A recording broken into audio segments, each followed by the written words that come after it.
Well, hello and welcome to the Psychedelic Diaries. I am your host, Ray Christian, and do we have a good show for you today? As usual, we'll start things off with a nugget and a noodle. We've got a special guest, managing director and founder of the Noetic Fund, Sa'ad Shah. Very excited about that. And as usual, we'll end the show with a slap and a clap. Producer Kevin is here, and he did all of the psychedelic drugs so you don't have to. So please like and subscribe. Oh, come on, dude. You can't pretend to be bashful now. Okay, well, moving along, let's get started with the nugget and the noodle. And today's news nugget, the DEA just made it a lot easier to research psychedelics with a 5,000% increase in research limitations. Now, there's two ways to interpret this. One is that they see the tea leaves turning. It's a good faith gesture and they want to get on the right side of history. Two, it could be a throwaway gesture as we really prepare for the looming debate of how to decriminalize, legalize, and otherwise reschedule. But it feels like a good faith gesture from the DEA. So a little bit of a clap to you and good news for psychedelic research. And as for the noodle, something I've been noodling on lately, psychedelic dispensaries. Now, God bless Canada for many reasons, but in this case, for these scofflaw storefront shops that are selling psychedelics in broad daylight, and for the authorities that are turning a blind eye. So kudos to everybody involved. But if we want to bring psychedelics to the masses, we're going to need some sort of healthy, legal dispensary system. And what would that look like? Perhaps psychological tests to be able to purchase, perhaps age limits, something like 18 and up for microdosing or 25 and up for macro, something to noodle on. Well, that's it for a nugget and a noodle. Producer Kevin, do we have Sa'ad Shah all synced up? Sa'ad Shah, he is the managing director and founder of the Noetic Fund. Thank you for joining the show. Thank you, Ray. It's a pleasure, indeed. First off, I just want to say thank you. You are one of the trailblazers on this whole psychedelic space. And when I saw your fund, I realized, oh yes, this is real. This is an actual movement. There is a venture fund that is focused on nothing but psychedelics. So that was kind of an aha moment for me. And I'm curious, if you go back a little bit, before you had launched Sa'ad, as you were debating whether or not to do so in such a polarizing space, what was your thought process like? Thanks, Ray. Appreciate the question. You know what? The thought process was certainly not to look to set up a fund where we could have a whole bunch of investors, send in their investments and follow the space along with us. The thought process really was a culmination of, I would say, 16 to 18 years of an interest in the space that really stemmed from more of an intellectual curiosity that then grew into a curiosity to, as an empiricist to go, okay, I've been reading about this stuff now. I'm, closing into my 40s and I haven't really had an experience. So what is altered states of consciousness and how does that really change our reality and the perception of reality? And so that started back in like the mid 2000s. There was certainly no industry at that point in time. And quite frankly, if it wasn't for the pandemic, there's no way we would have launched Noetic. It wouldn't have happened. We would have been doing other things that we were, continuously doing. I was traveling about 180 to 200 days a year, as my wife would remind me, you sleep in another bed for 200 days a year. And I'm like, yes. And so I would have just continued to do that. But it was really because of the pandemic and a halt in travel that, I sat down with my the other two co-founders. And we were really very intrigued by what we're seeing in the space at that time, which was there were maybe 15 or 16 companies looking for funding in psychedelics, which we were like, wow, I guess this is starting to happen maybe. There were one or two companies that were publicly traded on the Canadian exchange. So all we really did was, put our capital together. We did some due diligence on a few things that we liked. And we kept it open for family and friends. And next thing you know, it is what it is today. And so it was very much an organic endeavor. It's like necessity is the mother of invention. Somehow COVID giveth and it taketh. And in this case, it ended up in the Noetic Fund. I love that. Yeah, it's a very pro and a very positive COVID story. There's a lot of good things that have also come out of COVID, right? It's allowed people, I kind of call it, I see it as like as an enforced Vipassana session, right? Where you're kind of like, okay, stop everything you're doing, right? Sit down, think, reflect, contemplate. This is the only opportunity you're going to get to do that. And if you need to reinvent yourself. But you start to ask those questions, like, and believe me, I'm 49 years of age this year, 50 obviously next year if you do that. So I've been asking myself up until the age of 48, what's my purpose in life? What am I supposed to be doing? Where am I supposed to be going? I've done, well, relatively speaking, and so it wasn't a question of trying to find something that would pay me or a job or anything else, but I just wasn't feeling fulfilled in any way. And then my interest in esoteric philosophies, in mysticism, in Eastern philosophies, in all the various religions and the mystic side of those religions is what ultimately led me to also states of consciousness. But that was always sort of a hobby, an outside thing. And what a profound way to meld that with a toolbox that I've been sort of collecting over the last, 25, 30 years of investment management and putting those two together. So long story short, I feel that I've finally arrived in my life, right? I've now arrived now. I don't need to ask that question about purpose anymore. I know exactly what I'm supposed to be doing. I love this idea of an enforced Vipassana session. That is brilliant. And I appreciate your quest to find your purpose. I've been on a similar path. And speaking of finding a purpose, or something you are quite good at, Sa'ad, the Intellectual Discovery series is fantastic. And as someone who kind of works on a show as well, I'm curious, you've got great guests, you've got great material. As you look back, maybe 10,000 foot view, what is your favorite part of running that series? And what's the biggest challenge? Oh boy. Well, let me start with the challenge first, because we're certainly not as, sophisticated, and the production quality is not, there. It's just a Zoom session that we started with folks that we know through our network. And we wanted other people to understand the space as well, and understand it from the thought leaders that, who they should be listening to, right? And so that was it. Again, everything started with just kind of inviting our friends and family to go, listen, I'm going to have a conversation with Rick Doblin, or we're going to have a conversation with Stan Grof, or Brian Moresco about his new book, and we're just going to have fun, listen in on it, because there's some interesting, bits of information there and insights. So that was the idea. It was never to kind of, ensure that this would be broadcast very broadly, or a lot of people get. So that's the challenge. The challenge still is that, it is what it is, a Zoom session, and we invite people and people listen in, and end of story. The most sort of, I think my interview with Stan and Brigitte brought me to tears. Wow. At two distinct moments. And it was because it's something I completely was not expecting, right? Here's Stan Grof, who just turned 90, the father of holotropic breath work. I mean, this man is a genius. He's one of the bastions of the industry. And so, as he's turning 90, the question I'm going to ask him is, Stan, what is this all about? Like, what is this whole thing all about? Our role here, our purpose, what are we doing here? Why are we doing this? What is this weird thing called life? I can't make any sense of. Completely nonlinear. Like, why? What's the reason, right?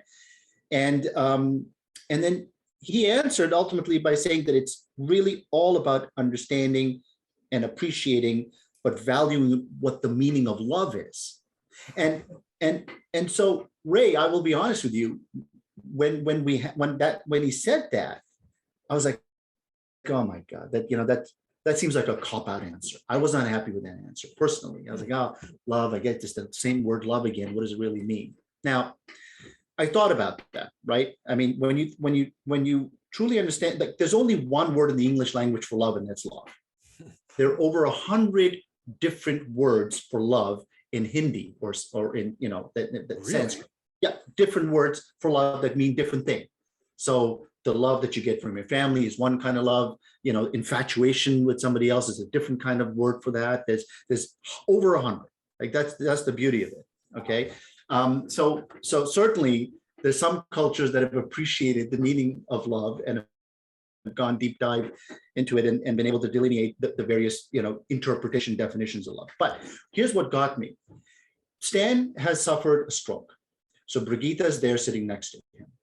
And Brigitte is his wife, and his first wife, Christina, she died of cancer. And Brigitte is there to help him through, formulating sentences sometimes that, he feels he struggles, he needs her there. And so he often looks at her and he goes, and she knows what he is trying to say. And so she completes his sentences. Huh. But there's this moment every so often where they look at each other and they get lost in each other's gaze. And then they forget that there's an audience out there, that we're having anything else, but it's beautiful to watch. And I didn't think that formed and that kind of a connection, because then they start having a conversation with each other. Now it's all related to what we're talking about, but now it's just like the two of them having a conversation. And they're oblivious to everybody else, but in a good way, not in a bad way. Sure. Then they come back and they go, well, this is what I mean, this is what I'm talking about. And honest to God, I thought that sort of connection was only in the movies. I really, and it's in literature. It's in, you can find it in different places, within the humanities section of a library or whatnot. But I really didn't think so it was tangible. And when I saw that and I realized that wow, that devotion, that connection, that sort of twin flame phenomena that's been one flame split in two actually exists. And that was profound. And that brought me to truly understand and appreciate what he really means by this concept of unconditional love, tapping into it, and how that makes us feel, because it brings us to incredibly, right down to the most, parasympathetic of all parasympathetic feelings and state of mind and state of being, and a connection to everything. And that was, it was a way for me to understand it in a way that I've never sort of, either read about it or seen it anywhere else. That was my favorite interview.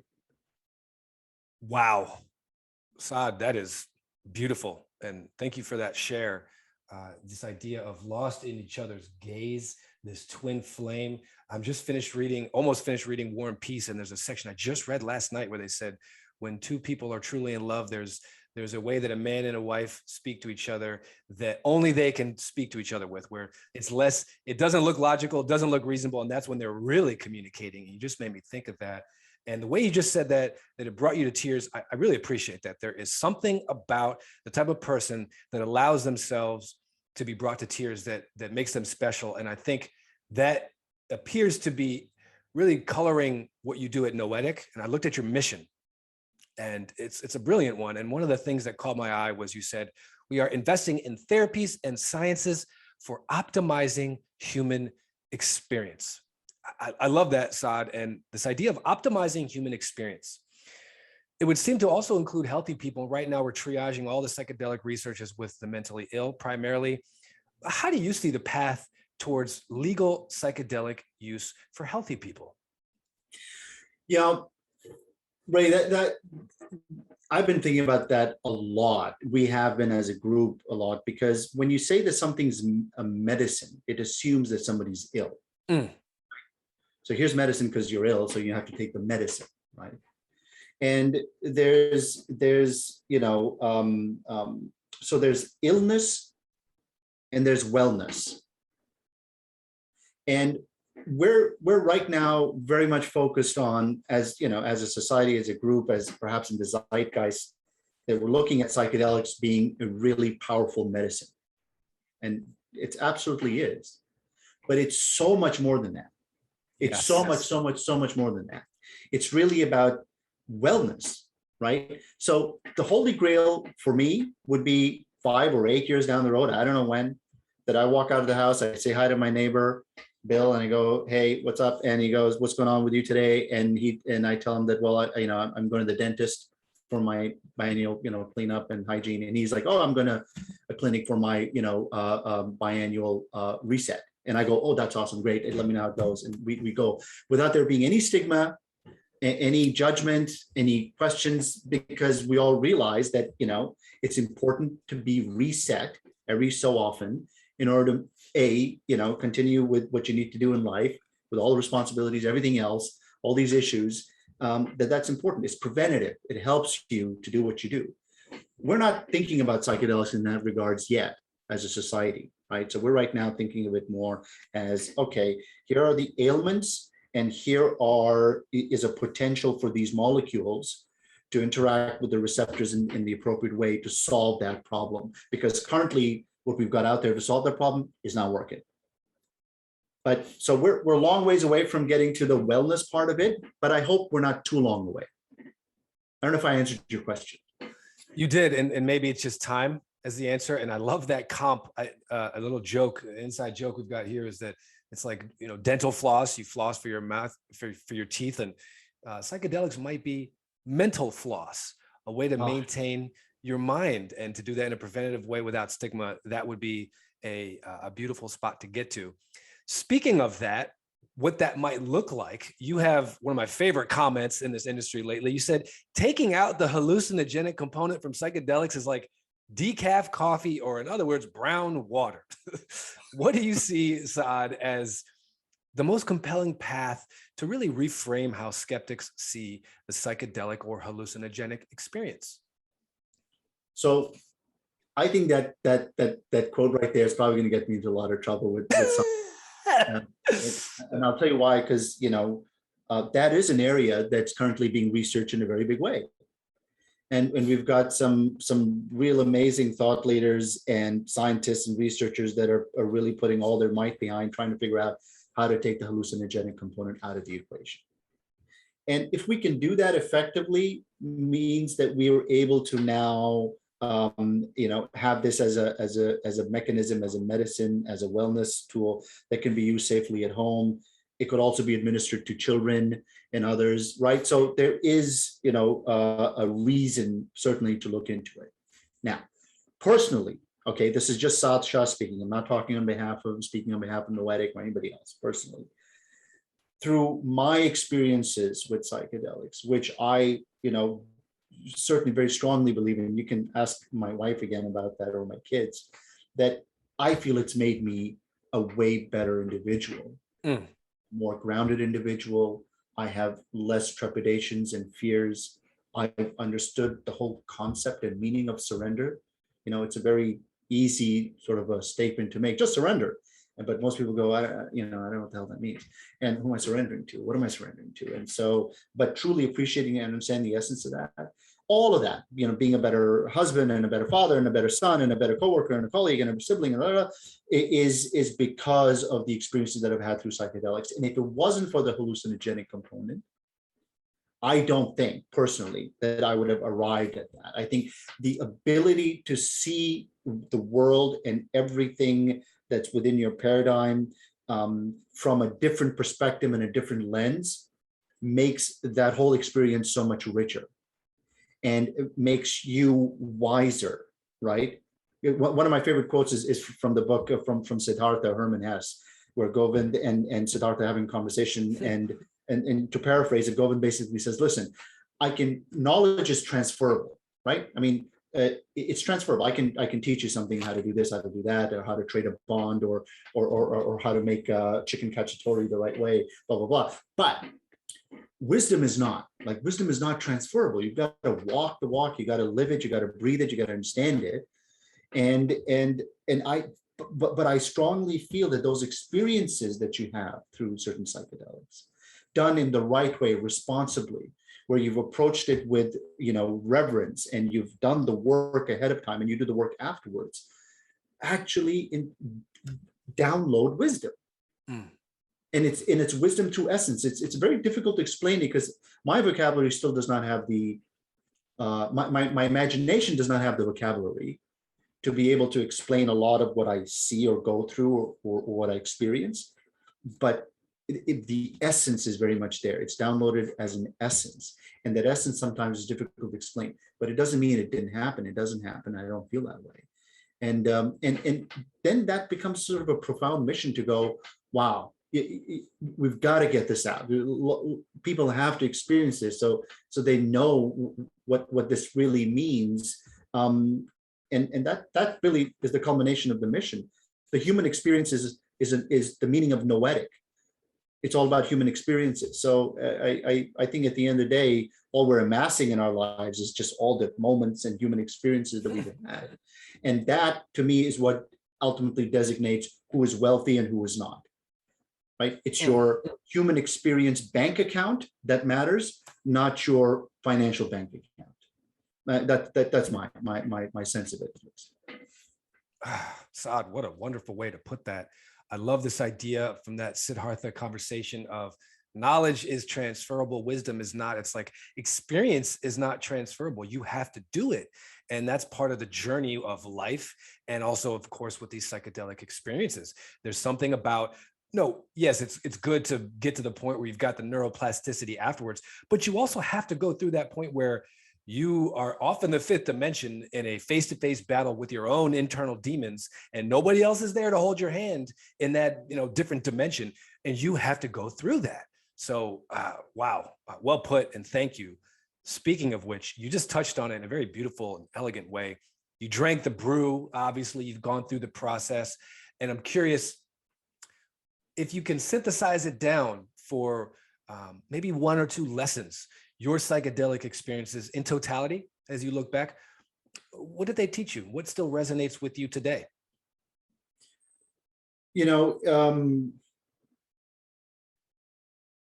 So here's what has come through for me.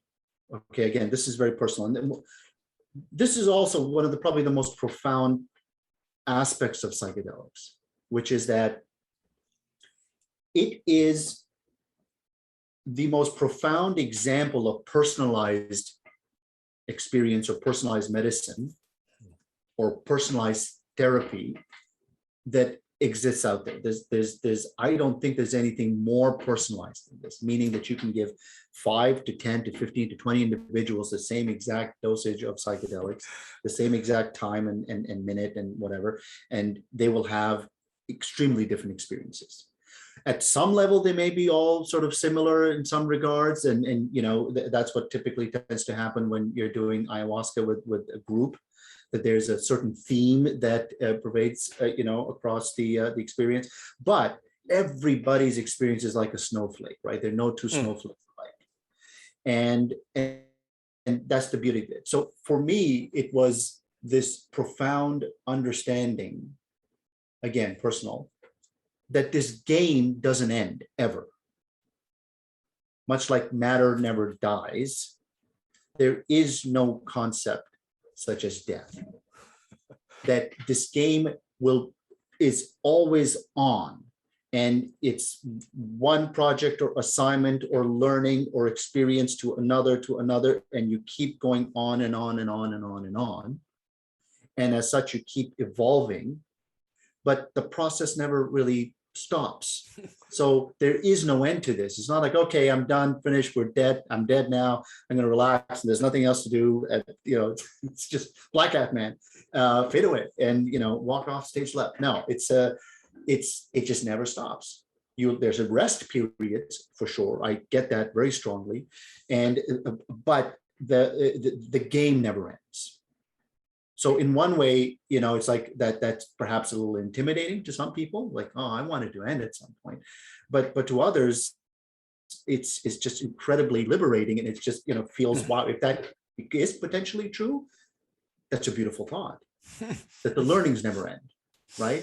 And so that's one thing. And I think the other thing is just is truly appreciating and understanding that literally everybody that you meet is a reflection of you, is a part of it. Yes. Right. And so that there's one thing to kind of hear that and go, okay, that doesn't really make a lot of sense to me, but sounds good. But there's another part where you go, yes, like it brings into question how you treat people. It brings into question how you treat yourself. And if we all just were conscious of that, I guarantee you, we'd raise the vibration of that community, of the planet, or what that gathering, of that group of people ever so slightly, and it would make this world such a better place. Ah, well put. And first off, the profound personal subjective experience, this idea that we're all a snowflake, this idea that there is no death. And as you just so eloquently put, something I've been grappling with as well is that non-dual concept of like, no, I don't get credit for any of this. I am continuously created by everybody and everything around me. I am just an example of them manifested in every single moment. And I love the way you said this can lead to a certain vibration. And, sometimes there's so much that can be on, medical assays and all the different stuff we can do with mental health, but it's hard not to get philosophical sometimes and maybe even a little bit woo-woo sounding, because the stakes do seem so high with psychedelics. When done right, it's almost as if, we can possibly ignite a global enlightenment and this higher vibration, what we had in 500 BC with Greece or 1500 in Milan and Florence, we could have at a global scale potentially. So Sa'ad, we may have to do this again. That was beautiful. We have to move on. That was the deep dive. Producer Kevin, it's time, Sa'ad, for the speed round soul search. And the idea is quick answers, if you can, maybe one sentence, 10 seconds or less, 4 questions, a little bit of a peek inside the soul of Sa'ad, even though we've got a pretty good look. You ready? Yep, absolutely. Go ahead. Okay. Sa'ad, what is a lesson that either your mother or your father taught you? Oh boy, the lesson that my father taught me was one where he said, listen, if you're ever going to do something for somebody, don't do it with any expectations of anything coming back in return. And, again, very simple, perhaps trite statement, but it made a lot of sense. Oh, that's really good. I like that answer. Worked for me profoundly. I like that. Yeah. Okay, question number 2. Sa'ad, you are on a desert island by yourself for 10 years, and you only get one mind-altering substance. Who you got? Huachuma. San Pedro. San Pedro. Oh man, I've been meaning to try that. I like that answer. Okay, Sa'ad, question number 3. What are you curious about? Oh God, I'm curious about curiosity, period. And I hope the it's like kind of like the dog chasing the bus. I hope the dog never catches up to the bus. That's the other part of it, right? So I hope this curiosity never ends. That's beautiful. Okay, last question, Sa'ad. So you are walking down the street. You want to wet your beak, so you pop into a bar, pull up a chair, and sitting there next to you is God. And he says, hey, Sa'ad, a big fan. Actually, I got a hot date with this goddess down the street, so I got to run, but I have time for one question. Sa'ad, what would you ask God? Why? Why? Oh, why was this designed this way? Why was it done this way? Why is it even there? Why? That's what I'd like to ask. Oh, bravo. That's a good answer. Okay. And lastly, Sa'ad, where can the viewers find you? Do you have any action items for them at this moment? We want to play with a community of like-minded individuals, like-minded institutions, like-minded groups that are all trying to do the same thing, which is how do we find a way to bring this more and more to the mainstream, destigmatize what's happening in this industry, exactly what you're doing here on the Psychedelics Diaries, right? And just push the envelope. If that ultimately, hopefully, results in a higher vibration, that's the ideal thing. So they can find us at noeticfund.com. We've got a few other initiatives that are coming out where we're going to be doing a lot more to destigmatize this industry through short form digital content, through massive online open courses, and through reporting customized reports on this industry. Because the more people are knowledgeable about it, the better it is for all of us. Well put. We'll get that link in the description here. Ladies and gentlemen, he is the founding partner and managing director of the Noetic Fund, Sa'ad Shah. Thank you for joining the show. Thank you, Ray. Really enjoyed this. Thank you very much. Okay, so producer Kevin, it's time for our last part of the show. This segment is called a slap and a clap. So the slap goes to the FDA. We are dealing with a crisis now, and this process is taking too long. You designated these psychedelic compounds as breakthrough status in 2018, not to mention all the studies we did in the 40s, 50s, and 60s. And sure, they weren't up to the standards of today, but there was a lot of smart people involved. And we know there are medical benefits. People are struggling in despair, dying now. It's time to assign medical value so that the DEA can then reschedule now. A slap to you, FDA. And as for the clap, a round of applause. I can't believe I'm saying this because I have given them some slaps in the past, but the clap goes to Compass Pathways. They just hired Hamilton Morris, and bravo on that move. It feels like he is one of the good guys. He's a tip of the spear guy in terms of widespread intentional use and perhaps even decriminalization or legalization. So a very fun development for Compass Pathways. I'm gonna clap to you. Well, that's it for the show. Thank you to Sa'ad Shah, producer Kevin. I'm Ray Christian. See you next time.